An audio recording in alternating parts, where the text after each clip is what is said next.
ખંભાત 108 વિધાનસભા પેટા ચૂંટણી માટે કોંગ્રેસના ઉમેદવાર તરીકે મહેન્દ્રસિંહ પરમારે નામાંકન પત્ર ભર્યું. ખંભાતના ગવારા ટાવરે સરદાર વલ્લભભાઈ પટેલની પ્રતિમાને ફૂલહાર અર્પણ કરી રેલીના સ્વરૂપે કોંગ્રેસના પૂર્વ કેન્દ્રીય મંત્રી ભરતસિંહ સોલંકી તથા કોંગ્રેસના કાર્યકરો તથા સમર્થકો સાથે પ્રાંત અધિકારીશ્રીની કચેરીએ નામાંકન પત્ર ભર્યું. સમગ્ર રેલી દરમિયાન ભરતસિંહ સોલંકી, અમિતભાઈ ચાવડા, સચિનભાઈ રાણા, સાવતસિંહ, ચંદુભાઈ કડિયા, ખુશમાનભાઈ પટેલ, નવીનભાઈ સોલંકી, નીતિનભાઈ બ્રહ્મભટ્ટ, ઇફ્તેખાર યમની, પ્રકાશ ચુનારા, જગદીશ જાદવ, સુનિલ રાવડ, ઈશ્વરભાઈ પરમાર, મનોજભાઈ પરમાર, ભીખાભાઈ રબારી, સુરેશભાઈ રબારી સહિત કોંગ્રેસના નેતાઓ હાજર રહ્યા.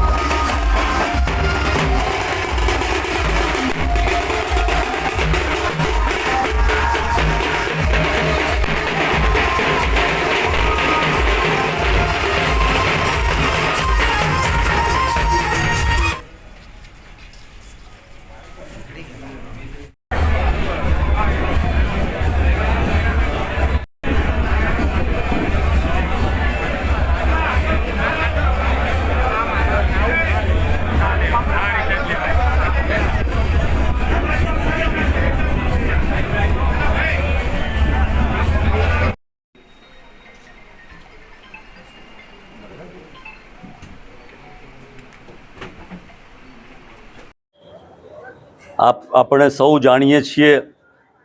કે સમગ્ર દેશમાં લોકસભાની ચૂંટણી થવા જઈ રહી છે અને લોકસભાની સાથે સાથે જ ગુજરાતની જે પેટા ચૂંટણીઓ છે એમાં ખંભાતની પેટા ચૂંટણી પણ લોકસભાની ચૂંટણીની સાથે સાથે થવાની છે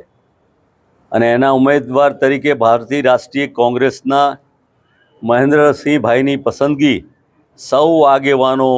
જિલ્લા કોંગ્રેસ સમિતિ, પ્રદેશ કોંગ્રેસ સમિતિ સૌએ ભેગા થઈને એમની વરણી કરી છે, જેનું ફોર્મ આજે બધાએ સૌ ઉમેદવારો, આગેવાનો, એમાં ખાસ કરીને અમિતભાઈ જે લોકસભાના ઉમેદવાર છે એ પણ એમનું ઉમેદવારી પત્રક ભરવા માટે સૌ સાથે હતા. મહત્ત્વના આગેવાનો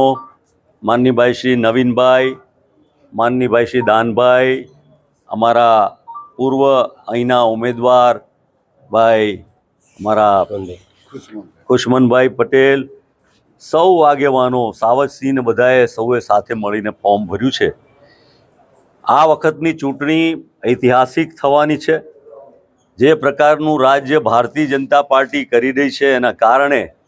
પ્રજા ત્રસ્ત થઈ ગઈ છે. લોકસભાની ચૂંટણીમાં આ વખતે ચોક્કસપણે દેશમાંથી, ગુજરાતમાંથી ભારતીય જનતા પાર્ટીને ઉખાડીને પ્રજાજનો ફેંકી દેવાના છે અને જે ઝોક દેખાય છે ધીમે ધીમે એ કોંગ્રેસની તરફ વળતો જાય છે. એના મુખ્ય કારણો અને અહીંની ખાસ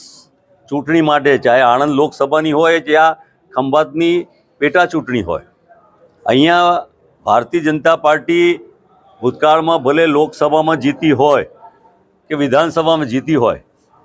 પણ ભારતીય જનતા પાર્ટીના ધારાસભ્યનું કે લોકસભાના સભ્યનું એમની પાર્ટીમાં ચાલતું નથી, તો એ પ્રજાજનોના કામ કેવી રીતે કરી શકે? ખંભાતના અનેક પડતર પ્રશ્નો છે. જ્યારે મને ખંભાતની પ્રજાએ આશીર્વાદ આપીને લોકસભામાં ચૂંટીને મોકલ્યો હતો તો અહીંયા થર્મલ પાવર સ્ટેશન હોય, પીવાના પાણીની સગવડ હોય કે રેલવેના પ્રશ્નો હોય, એ બધા જ પ્રશ્નોને કોંગ્રેસની સરકારમાં અમે રજૂ કરતા અને એ પ્રશ્નોનું નિરાકરણ આવે. છાપ ઉમેદવારોને ચૂંટીને ભૂતકાળમાં ભારતીય જનતા પાર્ટીએ મોકલ્યા છે, જેથી પ્રજાજનો પણ અહીંયા ત્રાહિમામ પુકારી ગયા છે અને એ વખતે અમારા સૌ આગેવાનો એ ભેગા થઈને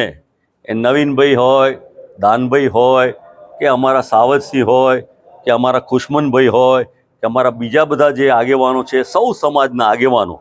આ વખતે કટિબદ્ધ છે અને ધારાસભ્ય કરતાં ખંભાતનું ભલું કેવી રીતે થાય, ખંભાતની પ્રજાજનોના પ્રશ્નોનું નિરાકરણ કેવી રીતે આવે, એ માટે પ્રજાના કામ કરવા માટે કટિબદ્ધ થઈ અને આ ચૂંટણી લડવાના છીએ. ચોક્કસપણે મને ખાતરી છે કે ખંભાતની પ્રજાના આશીર્વાદ વિધાનસભામાં કોંગ્રેસના ઉમેદવારોને મળશે અને તે જ રીતે લોકસભાના ઉમેદવાર તરીકે અમારા કોંગ્રેસના ઉમેદવાર અમિતભાઈ ઊભા છે, એને પણ ખંભાતમાંથી જંગી બહુમતી મળશે. આણંદની લોકસભા પણ જંગી બહુમતીથી જીતશે અને આણંદ લોકસભા જીતશે એટલે જેમ ભૂતકાળમાં 2004માં થયું હતું એનું જ પુનરાવર્તન 2024માં થઈ અને દેશમાં કોંગ્રેસની સરકાર આવશે અને જે પડતર પ્રશ્નો ચાહે ખંભાતના હોય ચાહે આણંદ લોકસભાના વિસ્તારના હોય એ બધા પ્રશ્નોનું નિરાકરણ અમારા ચૂંટાયેલા પ્રતિનિધિઓ એમની સ્થાને જે ધારાસભાને લોકસભામાં કરશે. આણંદ જિલ્લા આણંદ લોકસભામાં ખંભાતના અમારા રાણા સમાજ બોરસદમાં અને બીજા વિસ્તારોમાં એક ક્ષત્રિય સમાજનો જ એક ભાગ છે અને અમે રાણા સમાજનું ગૌરવ સમજીએ છીએ. રાણા સમાજ પ્રગતિકારક લોકસેવામાં વરેલો સમાજ છે અને આ રાણા સમાજ આ વખતે ચોક્કસપણે કોંગ્રેસના ઉમેદવારને આશીર્વાદ આપશે અને રાણા સમાજ કોંગ્રેસના ઉમેદવારની ભવ્ય જીત અપાવશે અને સાથે સાથે રાણા સમાજના નાના મોટા કામ સાથે કોંગ્રેસ રાણા સમાજની પડખે ઊભી રહેશે.